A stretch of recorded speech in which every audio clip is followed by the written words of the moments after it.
Lucky, ఇదిగో mutton తెచ్చాను, కూర వండు. సరేనండి.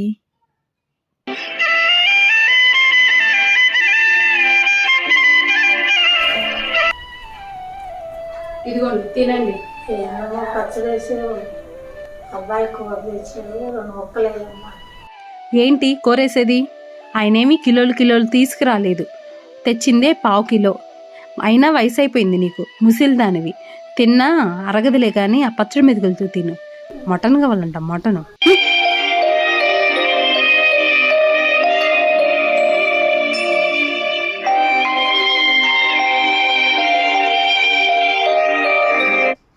ఏదమ్మా పచ్చడితో తింటాను, మటన్ తెచ్చానుగా, తినొచ్చుగా. అరగదని. ఎందుకు అరగదమ్మా? ఆగు, నీ కోడలను అడుగుతాను. మటన్ తెచ్చామమ్మా, మటన్ వేయలేదేంది? పచ్చడితో పెడుతున్నావు.